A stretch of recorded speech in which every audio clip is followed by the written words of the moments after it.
Transcription number 63. Be ready for dictation. 5 seconds to go. Start.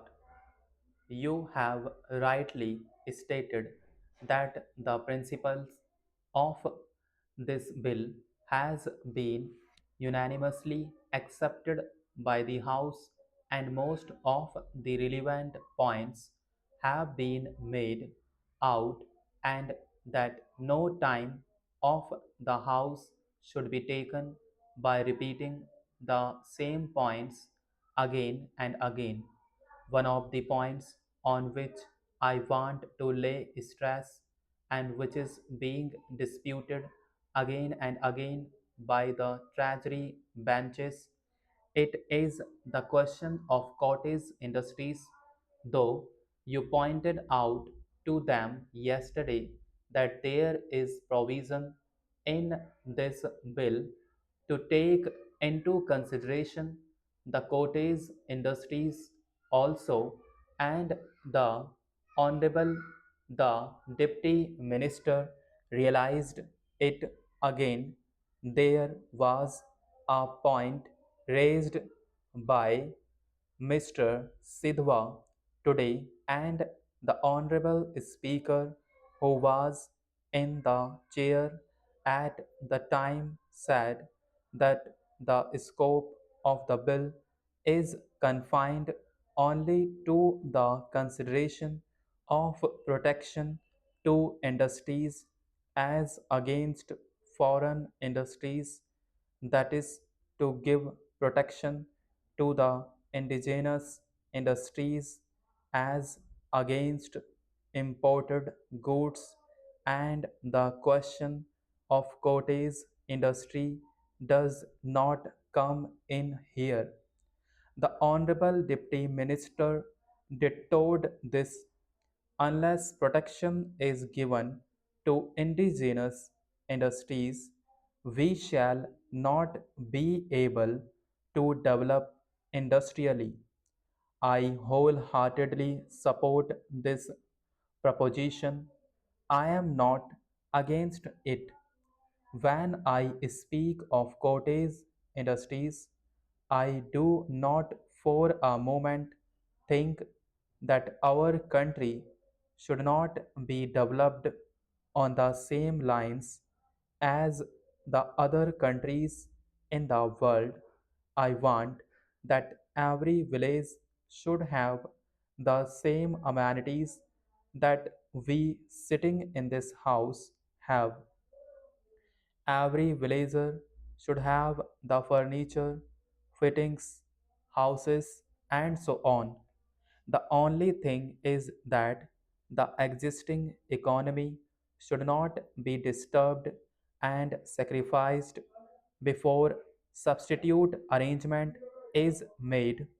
Before we give protection to any bigger industries, the first thing we should consider is that the materials which are at present being produced in our villages to meet the requirements of our villages and on which the economic life of the villagers rests are properly safeguarded. We should see that we have sufficient quantity of consumer goods to meet the necessities of all people in the country, and nothing is done merely in the interest of 10% of the people at the sacrifice of existing village economy before making sure of some better substitute. I find that at the present moment our attention is confined to the amenities and requirements of a portion of the population only.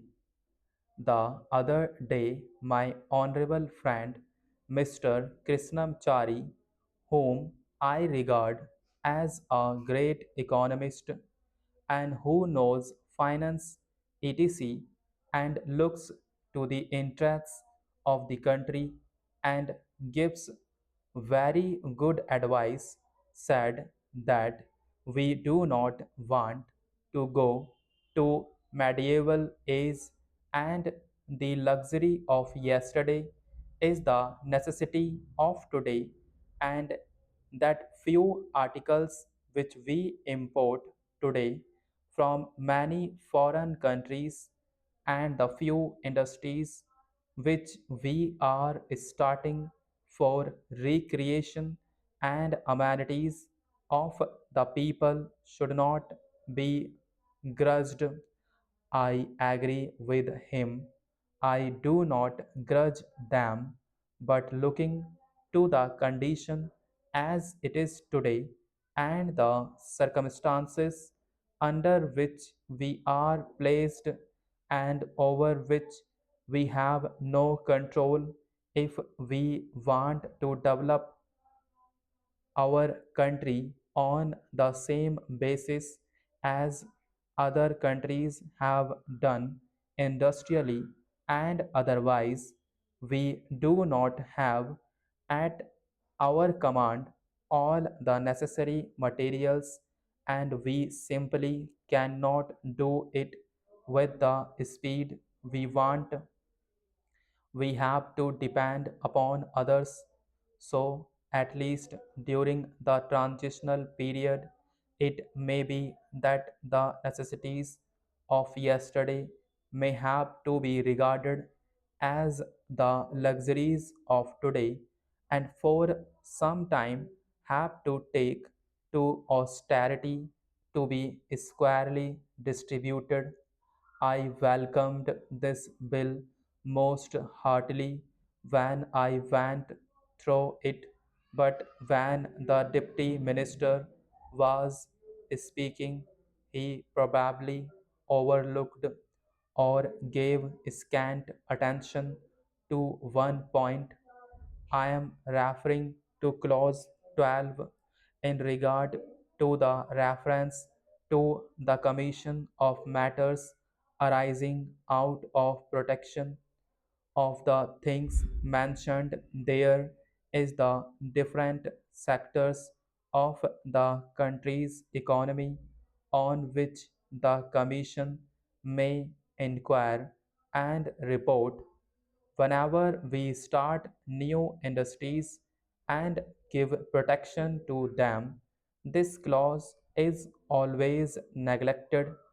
It should not be merely that the central government may also refer, but they must refer to this as one of the conditions under clause 14 when the Fiscal Commission recommends that this tariff commission should take so many points into consideration.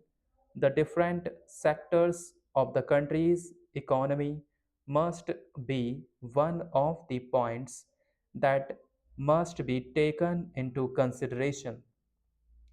The other day, there was a question about the acquisition of the Visakhapatnam shipping yards when we had to pay rupees 2 to 3 crores for acquiring it. One of the points we took into consideration was the unemployment of 4,000 workers, and for keeping them in employment, we suffered a loss.